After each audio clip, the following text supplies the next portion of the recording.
Reading from the book of Genesis. The Lord appeared to Abraham by the oaks of Mamre, as he sat at the entrance of his tent in the heat of the day. He looked up and saw 3 men standing near him. When he saw them, he ran from the tent entrance to meet them and bowed down to the ground. He said, "My Lord, if I find favor with you, do not pass by your servant. Let a little water be brought, and wash your feet, and rest yourselves under the tree. Let me bring you a little bread, that you may refresh yourselves, and after that you may pass on, since you have come to your servant." So they said, "Do as you have said." And Abraham hastened into the tent to Sarah and said, "Make ready quickly 3 measures of choice flour, knead it, and make cakes." Abraham ran to the herd and took a calf, tender and good, and gave it to the servant, who hastened to prepare it. Then he took curds and milk and the calf that he had prepared and set it before them, and he stood by them under the tree while they ate. They said to him, "Where is your wife Sarah?" And he said, "There, in the tent." Then one said, "I will surely return to you in due season, and your wife Sarah shall have a son." And Sarah was listening at the tent entrance behind him. Now Abraham and Sarah were old, advanced in age. It had ceased to be with Sarah after the manner of women. So Sarah laughed to herself, saying, "After I have grown old, and my husband is old, shall I have pleasure?" The Lord said to Abraham, "Why did Sarah laugh and say, 'Shall I indeed bear a child now that I am old?' Is anything too wonderful for the Lord? At the set time I will return to you in due season, and Sarah shall have a son."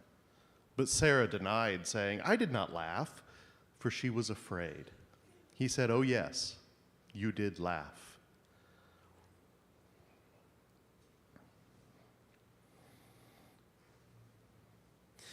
The Lord dealt with Sarah as he had said, and the Lord did for Sarah as he promised. Sarah conceived and bore Abraham a son in his old age, at the time of which God had spoken to him. Abraham gave the name Isaac to his son whom Sarah bore him.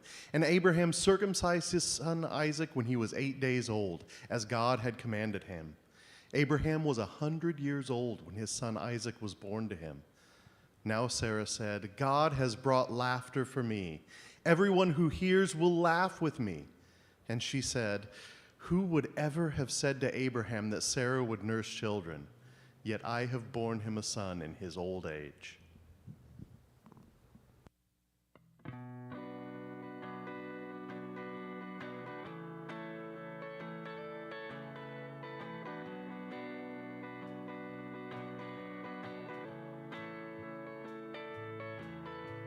You woke a little early when the sun took out the night.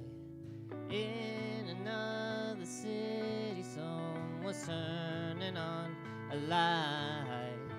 Everyone's the same in 100 other ways, spinning off in circles till the atoms hit the rails. The atoms hit the rails. Oh, you last, you least, you love, you lose. Oh, you fall, you break, you're someone new. Everything is making you. Everything is making you.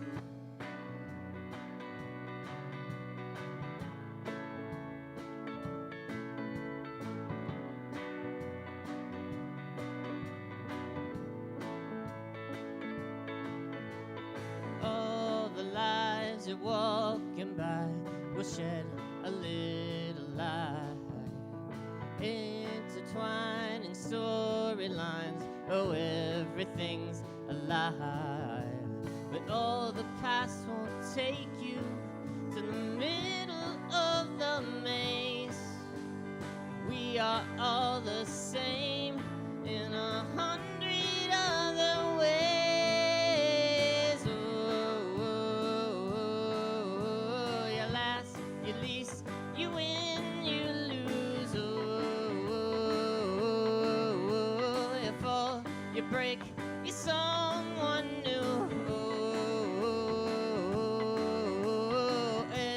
everything is making you, everything is making you both lost and found, so tired of the trouble, raised to the ground, pulled up from the rubble. So take heart, take time, we'll meet in the middle.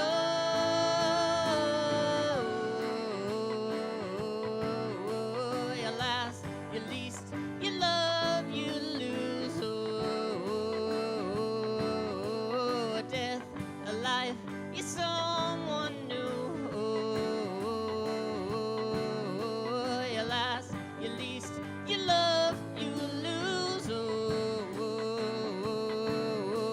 You fall, you break, you're someone new. Everything is making you, everything is making you, everything is making you.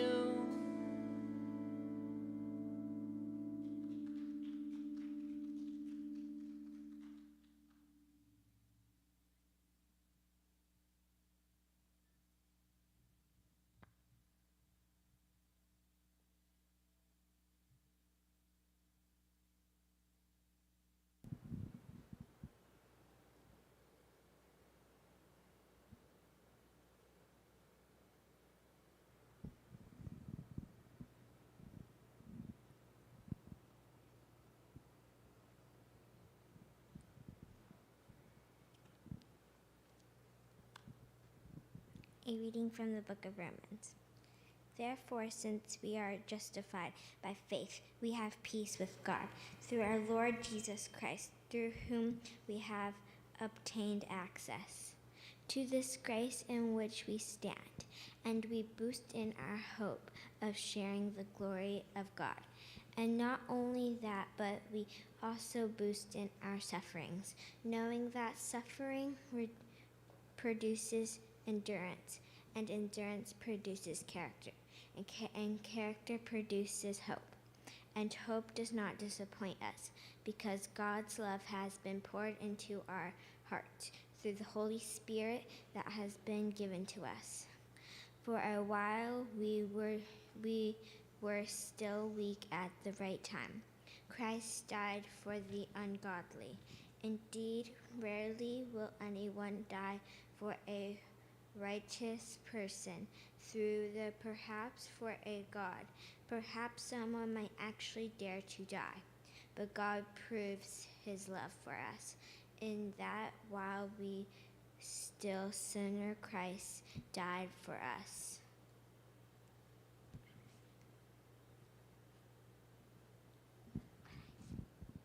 The word of the Lord. Thanks be to God.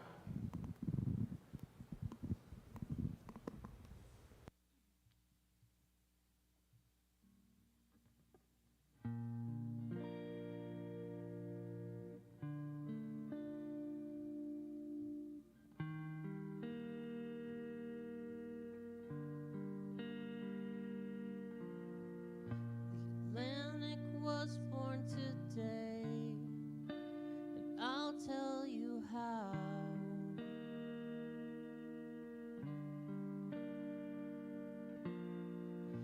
The clouds above opened up and let it out.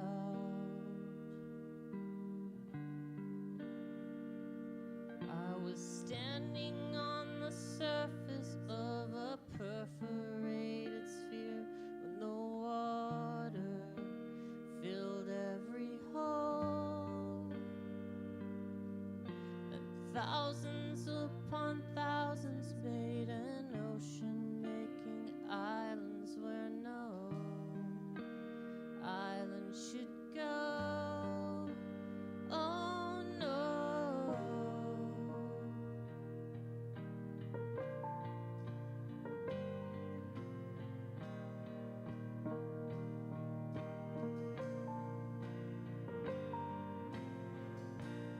People were overjoyed. They took to their boats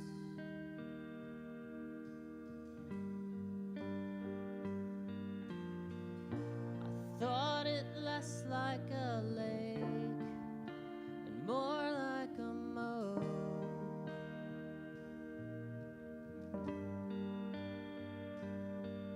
The rhythm of my footsteps crossing floodlands to your door, up in silence forevermore. The distance is quite simply much too far for me to row. It seems farther than ever before. Oh no, I need you so much closer. I need you so much closer. I need you so much closer. I need you so much closer. I need you so much closer. I need you so much closer. Need you so much closer. I need you so much closer. I need you so much closer. I need you so much closer. I need you so much closer. I need you so much closer.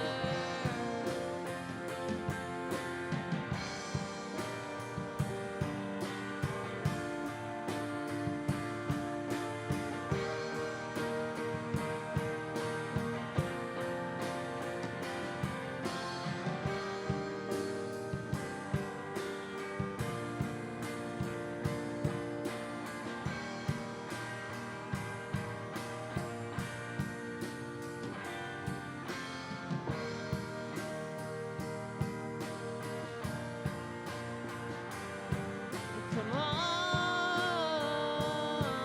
come on.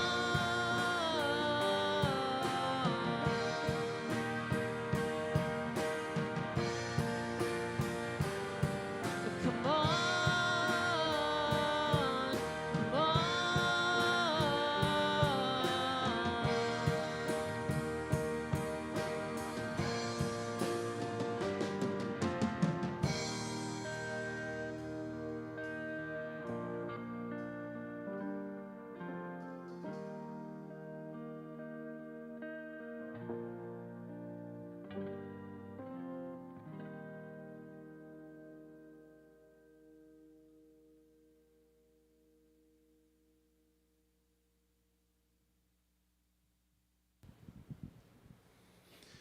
Reading from Matthew 10, beginning at verse 1.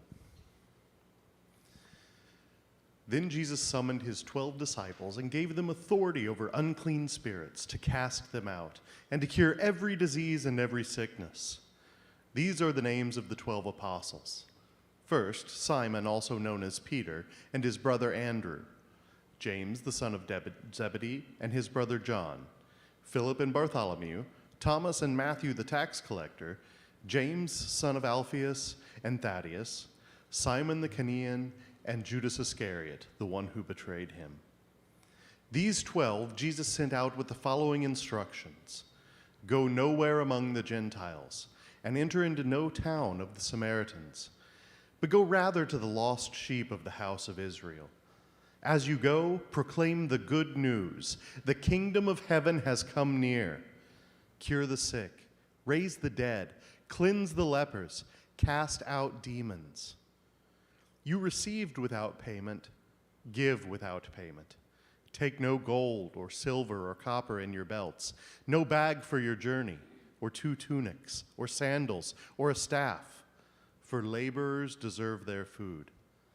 Whatever town or village you enter, find out who in it is worthy, and stay there until you leave. As you enter the house, greet it. If the house is worthy, let your peace come upon it. But if it is not worthy, let your peace return to you. If anyone will not welcome you or listen to your words, shake off the dust from your feet as you leave that house or town.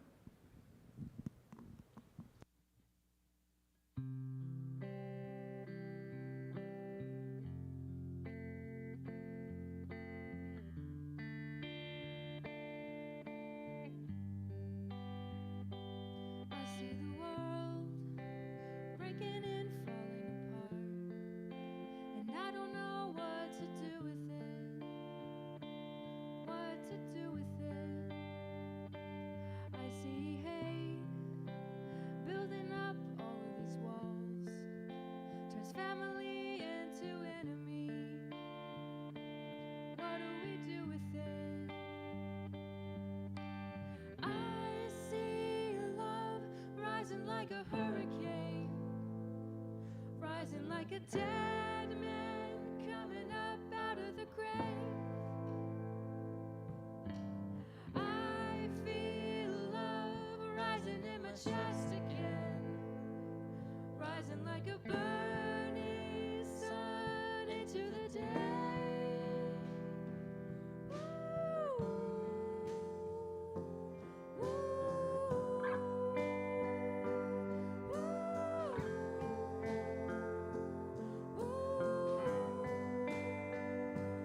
I see a world aching and longing to be all of its wars over and gone, and peace finally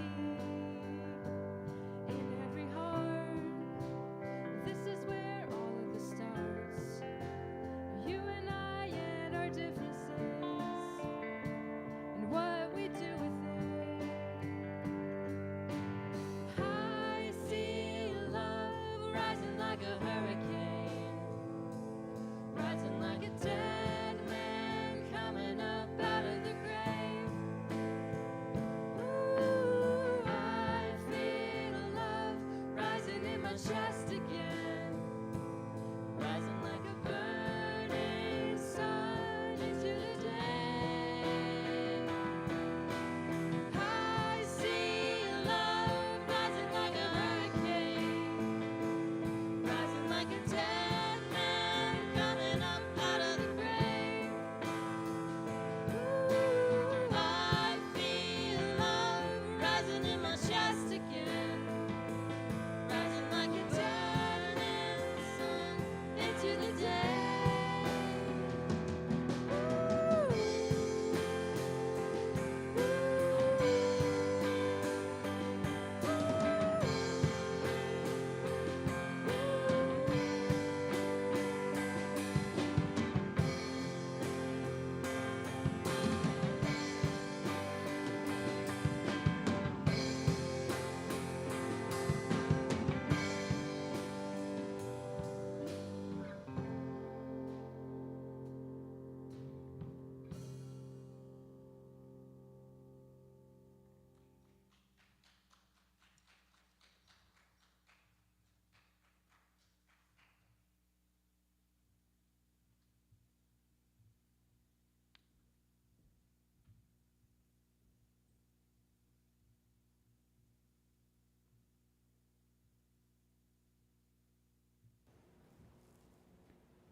Join me together in prayer before we begin.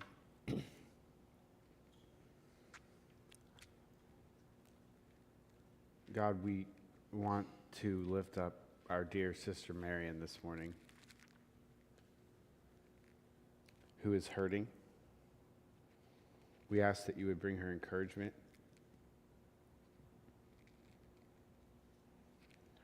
When we see the pain of our loved ones,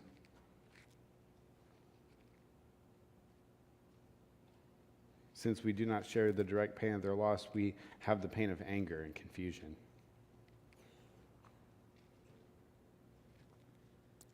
And not knowing where to direct that, we have the faith to direct it at you.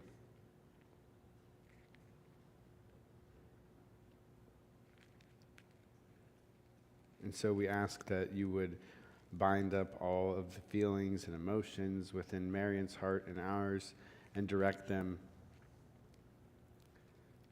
into something productive, something that can build her up in a time of loss.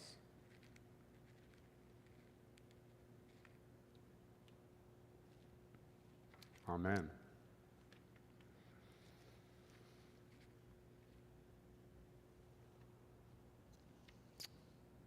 I hope that this week you've had the opportunity to maybe find ways of helping grow community, as we've been talking about over the last few weeks. Something we'll continue to talk about today. We talked last week about having moments of remaining open to the call of the other. Maybe that was a call from a place of need. I know some of you did respond to the spoken needs of people this week. Even reaching out to the rest of our community here in pursuit of fulfilling that need. Maybe you were able to receive somebody into your home or into your presence, right? Your place of life that you maybe normally wouldn't have, or maybe wouldn't have expected to, and you remained open and listening to that presence, what it would say to you. I was able to have a couple of moments like that this week myself. I had a time where a friend and I got to discuss how being in the presence of somebody from our past made us feel. And we were able to analyze that in a helpful way, in an honest way, seeing what it might mean about us. Those are the kinds of opportunities for growth and for the deep community that will lead us into the strength of love, the strength that can withstand so much of what our world throws at us. The strength of love that we feel the need for so desperately. The love that we talked about last week is steadfast. A love that is said in the Old Testament to be a central feature of the life of God. A love that is merciful and kind, but strong. We talked about the strength of that love, that it is immovable, it is fierce, it is powerful, that it is a love that fills us as a community, and thus it can be said that we are the body of Christ, that we are a physical demonstration of God's life when we are able to fulfill the call of love in our lives. We're going to be talking about that more this week. I didn't really intend 2 weeks ago to have like a particular series kind of feel, but the texts have just fit together so well from week to week recently that we're going to kind of continue on some of the themes. Particularly this week, the way that we receive others into our lives, others particularly who are different than us, a different kind of person, a person from a different kind of place in the world. 2 of the texts for today, as you heard read, speak of the idea of hospitality. We have the story in Genesis, where we see 3 strangers who we find out in the text, one of them is God, and 2 of them are God's pals or entourage or something. They meet with Sarah and Abraham. And then we see the apostles being sent out in the gospel narrative for today, and they are told to rely on the hospitality of other people. So the idea of hospitality is central to the text today. We're going to also look at the book of Romans, which, while it doesn't specifically address this idea of hospitality, in our section from chapter 5, we'll see how Paul gives us a kind of trajectory, a path that we end up following when we are open to a hospitable, steadfast love towards others. And we find out that path is not all fun and games. However, we find out it also leads us to a powerful place, a place Paul calls hope. So I hope that by the end of this, we have more renewed energy around considering our posture in the world, our position towards other people, and the way that we consider ourselves as those who are sent into the world to be places of steadfast love for the good of other people. We're going to begin this reflection today by thinking through this text in Genesis chapter 18. It's a text that, interestingly, contains a lot of laughter.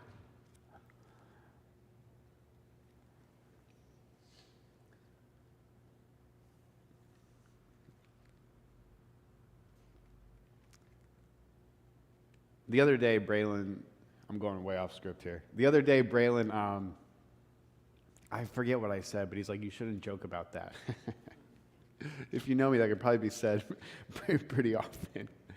And I said, anything can be joked about. There's nothing that's off limits to joke about. And the reason is because it gives us the freedom to be able to talk about things we might not otherwise have talked about, right? Sometimes we need laughter to break up something that's too painful. And it's funny today that in a text that has a lot of laughter, like, for various reasons, I don't particularly feel like laughing right now. And yet here we are. I have to deal with this text. So I said that so that I can, maybe joke around about it, even though I don't feel like doing that. The text is meant to be comical, right? If we look at the way the narrative unfolds, it's kind of given to us as a comedic scene. First, 3 men come to the place where Abraham and Sarah have been staying, and Abraham immediately goes to them in this posture of hospitality. There's nothing about these men other than the fact that they're strangers to Abraham, right? The only thing that evokes hospitality from Abraham is that they're here. That's it. It doesn't, we find out later as the narrative unfolds that they're divine messengers. One of them is talked about in some kind of way as being God. However, there's nothing that says that Abraham knew that in the beginning, right? I mean, I remember this story as a child and hearing it in Sunday school, and it was almost like Abraham was like being obedient to God in some way in this scenario, but he doesn't know that this is a divine messenger. It's just 3 strangers standing under a tree, and he runs to them. He calls one of them Lord. If you were to read this in the text, it's not capital L, capital O, capital R, right? It's not the name, the divine name. It's just a title of respect. It's a lowercase l. So it's kind of like that phrase we have in English, like, at your service, right? He runs to these 3 people that have come to see him, and he's like, I'm your humble servant. What do you need? There's nothing mystical or magical or anything like that. It's just an extreme example of the radical hospitality that was valued in the ancient Near East. Inviting the other into your home as an honored guest. In fact, this story stands in contrast to the one that follows it if you were to continue reading. I don't know if you noticed when Keith read the text for today, there was like a pause, right? Because he had to flip to a couple chapters. The lectionary text starts in 18, but it picks up in 21, chapter 21. And that pause is beautiful because you know what happens in that pause? That little few seconds that Keith had to flip over? Whoosh! Brimstone and fire from heaven consumed Sodom and Gomorrah, right? There's like all, that crazy story is in that little pause. And we see this contrast between the way that Abraham receives these 3 messengers and the way that the cities after this story received these same 3 messengers. And if you remember that story, it does not go the same way. They're not nearly as welcome. Perhaps more desired, but not as welcome. Abraham runs, it is said in our text. He's running everywhere. He runs to Sarah and says, quick, make some bread. He runs out to the field and gets a calf and brings it and has it slaughtered and prepared. And this must have, the narrative moves quickly, but what was this, like 7 hours? I mean, how long does it take to slaughter and then prepare and then cook the meat of a calf? Also, they have milk and curds, right? He's running all around preparing this stuff and then brings this feast. And yet Sodom stands in a very distinct contrast to this greeting. And as we learn later from the prophets, that was precisely the reason that Sodom came to ruin. Ezekiel tells us that they were not hospitable to the foreigner and that they exploited the poor among them. They treated other people as objects that they could exploit rather than as subjects who possibly could be bringing a divine message. All of this reminds us of the text in the book of Hebrews, where the author says, probably referring to these sets of stories, be sure, make sure that you receive foreigners with hospitality, because you may be entertaining angels and not be aware of it. That's a really remarkable thing, isn't it? We might miss a divine message, a message sent from God to us, if we close our hearts and our hands and our arms to those who are different than us, strangers, foreigners. But Abraham doesn't miss the message, right? Rather, with radical hospitality, he invites these 3 strangers into his home, and as they're sharing this feast, they say, hey, that was great. We really needed this. And by the way, You will be blessed with a son. Sarah will give birth, even though you're both way too old for that to happen. Of course, this is tied into the promise earlier in the book of Genesis, where Abraham is told by God that he will be the father of many nations, and his people will be numerous. But at that time, he and Sarah were childless, and the text says Abraham was 100, and Sarah was close to that. And upon hearing that, Sarah laughs at this prospect.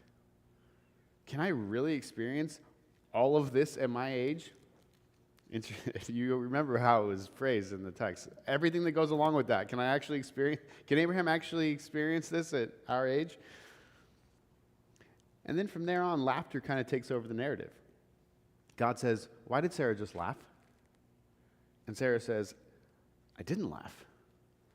And remarkably, God argues about it with her. That's the best part about this whole story, right? It's so funny.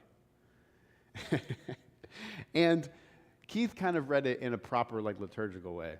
But he should have read it more like this. Yes, you did laugh. Yes, you did. I heard you.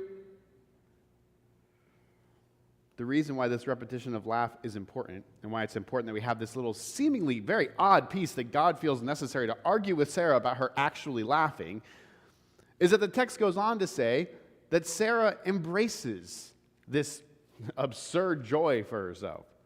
And the laughter that at first was an incredulous chortle becomes a laugh of joy, an expression of rejoicing. When a couple chapters later, she does indeed have a son, and she laughs, and she says that God has brought laughter to her. That's a great little literary turn, right? First, God brings laughter to her because she's like, that's the dumbest thing I've ever heard. And then God brings laughter to her in the form of her son. And then the laughter spreads, and she says, all who see me will laugh. Probably laugh at the first part of the story, and then laugh with her in the absurd joy of having a son. So a seemingly impossible thing occurs, which means what? Abraham and Sarah are a step closer in the realization of their hope, the hope of the promise. The hope that we know from the story of Abraham, from the use of Abraham in Paul's writings, a hope that he never let go of, though things may have seemed irrational, though things may have been difficult. He always held on to the promise, no matter the absurdity, no matter what was outside the bounds of what happens in the normal world. He never let go of that hope. And now when we see in the birth of their son, they're one step closer to the greater realization of that hope. But none of that could have happened without hospitality. In between that story, where she first hears and can't believe and then has Isaac and has joy, we have the story of Sodom and its neighboring town Gomorrah and the destruction of these towns. But the way that story unfolds is that the messenger who came to Abraham, the three men, they go into the next town as well. Two of them do. And the reason they're going into that town at all, right, they weren't even planning on it, is that while they're with Abraham, they tell him, hey, those towns over there, we're going to destroy them. We're going to burn them up. And Abraham's like, no, my nephew Lot lives there. I don't want him and his family to be harmed. Would you really destroy the city for 30 people who pursue justice? Righteous people? I get it's an unjust place, but if there were 30, yes. And you know the story. 20, 10, whatever, he beats him up down to 5, right? Negotiates with God. God should, if you want to ever buy a car, do not take God with you. Because every story of God that's negotiating in the Bible, Moses, Elijah, right? They all get him way down. And so eventually God says, I won't destroy the city if I can find 5 just people. 5. Well, you remember how it goes. They don't find 5. They find 4. And it ends up really only being 3 as Lot's wife desires the comfort, the wealth, the security of the injustice of Sodom and is also destroyed herself. And so we see from the example that when hospitality is rejected and injustice towards the stranger among us is enacted, right? Rather than reception and hospitality, that things go terribly wrong. And that we bring our destruction upon ourselves when we reject the divine message that the other can bring to us. Because we have this story of Sodom wedged between the story of Abraham and Sarah, we can confidently say that Abraham could have taken that same action, right? He could have been like, get out of here, I don't know you. Who are you? You're trying to kill me or something. You're trying to steal my gold. You're trying to steal my camels or my wife. All of those things did, in fact, happen to Abraham along the way. Or worse, he could have enacted exploitation over them as the neighboring towns, Sodom and Gomorrah, did. And what would have happened had he chosen that? Would Sarah have had Isaac? Would they have received the divine message? Would their hope have been enacted, realized, made tangible? He didn't do that, and so hospitality led to hope. And I think that's the takeaway from this story. I think that hospitality leads us to our hope. We have things in the world we want to see. We want to see justice in our world. We want to see a right ordering where people are cared for. We want to see equity, not exploitation. We want an earth that sustains us and continues on and is our good home, not one that we just imagine as like a store of things we want and can use for financial gain. We want to see so many things that are given to us in the narrative of our scriptures. And yet, we will not reach that hope if we do not learn to embrace each other. If we cannot hear what we need to hear and learn what we need to learn from those who are strangers to us, those who last week we learned specifically are at the margins of society, those who are pushed away, those whose expulsion makes us better. If we cannot learn to learn from them, we will not realize our hopes. We will not realize hope without hospitality, without saying to those who approach us, at your service. We see this concept played out in the gospel narrative from Matthew chapter 9. Jesus has taken his 12 core disciples, he sends them out to all the towns of the countryside, and to these sent ones, right, where the word apostle comes from, to these apostles, he says, don't seek to become wealthy. If you have wealth already, don't bring it with you. Don't take anything that you might, don't think, what's everything I might possibly need, right? Have you seen the memes about, packing? And how, sometimes they're said in vulgar ways, but, in other words, you know the idea where, for whatever reason, when you go on a weekend trip, you're being 10 pairs of underwear. I normally don't wear 10 pairs of underwear in 3 days, so why am I doing that when I go on vacation, right? Last time I went on vacation, I did not do that. I was like, wait, I'm going to be rational about this. I'm going to bring 5 pairs of socks and 5 pairs of underwear. I mean, there's a washing machine at the place we're going, right? Jesus says, don't bring extra socks and underwear. Don't bring extra clothes. Don't think, what might I possibly need? What emergency might happen along the way? I better be super prepared. He said, don't be super prepared. Bring just what you need in the moment. And no money. Why? Because I want you to go from town to town and rely on their hospitality. Often when we see this text, we kind of maybe imagine it as a prescriptive thing, right? That as ones who are sent out by Jesus, we too should rely on hospitality. We too should live simply. We too should not pursue wealth. And of course that's true.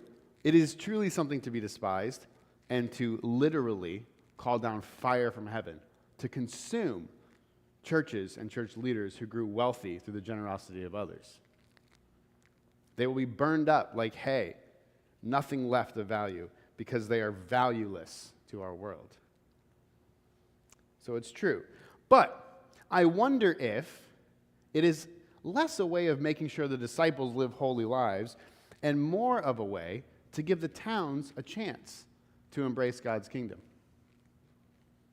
Right? These apostles are proclaiming what was the message Jesus said to tell them? God's kingdom is here. There is a new spiritual, economic, political, familial, societal, cultural structure at play. Well, how can they enact that? How can they possibly embrace that for themselves without embracing it for themselves? They need to be able to receive these who are bringing a divine message if they are ever to continue on to build even further in a lifestyle of openness and a lifestyle that says yes to the new movement of God's Spirit. It's a rather haunting thing. I put the wrong cutoff verse for Keith. The next verse after where he stops says, if anyone doesn't receive you, shake the dust off the town of your feet and move on. It would be worse for those towns than Sodom and Gomorrah. Yeah. But doesn't that make sense? What happens to a town that would reject someone just because they were new?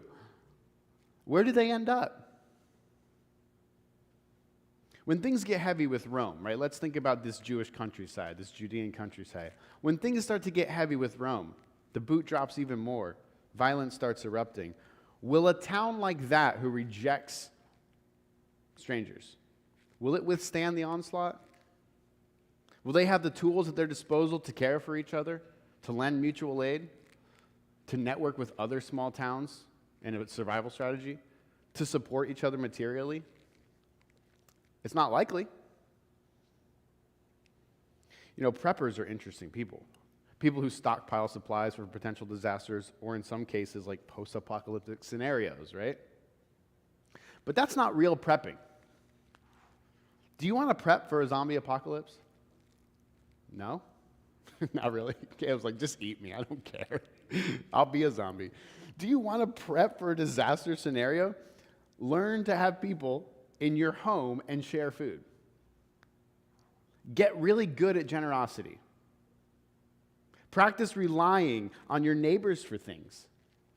Nobody is really self-sufficient, right? We all rely on the work of others all the time for so many things. Once we admit that and embrace that, and then, not think it's bad, but magnify it, we'll have a way better chance at moving through any kind of devastating situation. That's what this is, you know. That's what church is. It's the practice of deep and loving community. But that kind of community is not easy to sustain. We have to be honest about that. We're given from birth the other options. Big stories. The myth of self-sufficiency is so inbred to us. The myth of us or them is so deep in us. The mistrust and fear of the other seems so natural for us that we have to work hard at community. That's what the book of Romans does for the church community in first century Rome. Paul gives them the tools they need to remain faithful to each other in the middle of ethnic and religious tensions. The text from Romans today is this amazing little piece of theological work that ties together our idea of hospitality leading to hope, while also galvanizing us in the struggle into which that hospitality will lead us. Chapter 5 opens with Paul claiming that our justification by faith leads to hope. The context of that, the chapter before, he had just discussed Abraham. And he uses Abraham to demonstrate that it is faith, rather than a particular use of food or dietary laws, to which one can point to demonstrate one's belonging in the covenant community. It's important, right? In a community, of course, whose primary tension was between Jewish folk and non-Jewish folk, the Jewish constituency was claiming primacy in the community because they had these identity markers, these cultural identity markers. And Paul says, no, everyone's on equal footing because partaking in the promise of God's building a new world is a matter of faith. And since that is the case, now opens chapter 5, we boast not in our cultural identity markers, but we boast in the fact that we share in the glory of God. We all partake in the glory of God. More precisely, though, he says, we boast in the hope of sharing in the glory of God. The glory, the presence, right? Think last week. The steadfast love that shapes our world towards justice. We all share in the hope of realizing that. And that is what we boast about. Nothing else worth bragging about. But then he says something odd. Actually, there is one more thing we boast about as well, our suffering. Now, this isn't talking about the kind of person who always has to tell you how bad things are for them. That's not what boasting in suffering means, right? We know this because Paul goes on to say that suffering leads to hope, not despair. Suffering strengthens us, leads us through endurance and strength of character, and then ends in hope. And then suddenly he talks about Jesus dying for sinners. Now, those two paragraphs might seem unrelated, but they're really not. I think what's going on here is that Paul shows that suffering is kind of built into the hospitality that allows us to receive as family those different from us. He says that God's love, right, steadfast love, hesed, from last week, is proven to us when Jesus dies for sinners. Why? How's that a proof? Well, he says lots of people, not lots, sometimes people can be heroes and die for their friends. We've seen that happen, right? Happens in movies. We can imagine it. Dying for your enemies, sacrificing, giving of yourself for those who maybe don't have any value for you at all, that's love. Because as we heard last week, love is a choice to seek another's good regardless of what the person does or regardless of how you feel about them. And then what does Paul say is the result of that loving death? He says we're reconciled. We're reconciled to each other as a new humanity, Jewish and Gentile Christians, right? Like that's what this subtext is. We are reconciled to the way of God. He says we will be saved, rescued from God's wrath. And think about that in the context of our first story. If we see this loving work of Christ for what it is, embracing it for ourselves in faith, because it is a totally other kind of call upon us, right, leading us to enact its values, to sacrifice ourselves for others, to give of ourselves for others, to open ourselves up regardless of what happens in love. If we embrace that, could we ever possibly end up like Sodom? No, right? That just wouldn't happen. Because receiving a crucified Messiah means we tear down the dividing walls between us. We get rid of the things that allow us to see others as objects to exploit. We come into a new reality where we can be family, where even enemies can be family. This then becomes our life. That's how those two paragraphs are connected. Following Jesus means that he suffered in giving himself out of love. Therefore, we will suffer as well. Love is suffering. Love cannot be without suffering. That kind of sucks, doesn't it? On one hand. It is painful to open oneself up to the possibility of the other. We will get hurt. But just as in the death of Jesus, that kind of suffering, the suffering of love, it produces hope within us. Because each time that we allow love to have its work through us, regardless of the outcome, our hope is strengthened. Because our hope becomes that much clearer, that much more realized. The possibility of a world built on love becomes a little more tangible, a little more possible in our imaginations. In that way, we can say suffering leads to hope. The call today, then, is to pursue the open posture of love through hospitality. Do any of you, run to prepare a meal? I don't. Maybe run away from preparing a meal. I'm good at relying on people's hospitality. I'm not good at, enacting it. Receive those who come your way. Maybe there's a step before that, right? Abraham had to be by the trees at Mamre to see the people there. If you're locked in your home all day, you're not going to see people. You're not going to have a chance for hospitality. Receive those who come your way as you are going out as sent ones into the world. Let their message be heard. Do not close yourself off. Give of yourself for them. This is the only way forward for our world. Otherwise, the entire planet will look like Sodom. This is the only path of faith that leads to hope. So may we practice this together within our community in small ways so that we may go stronger and stronger and more ready. That our love may grow steadfast so that our world may experience peace and joy and rest and comfort through our love. Let's pray.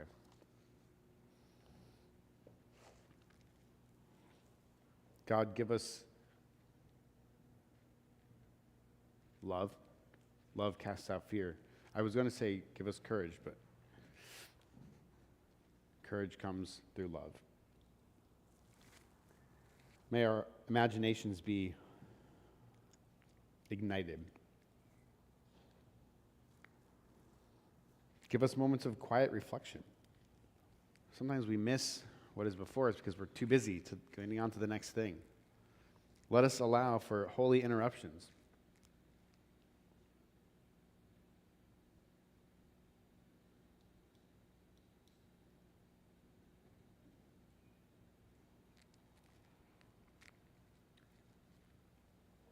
may our community truly be said to be the body of Christ.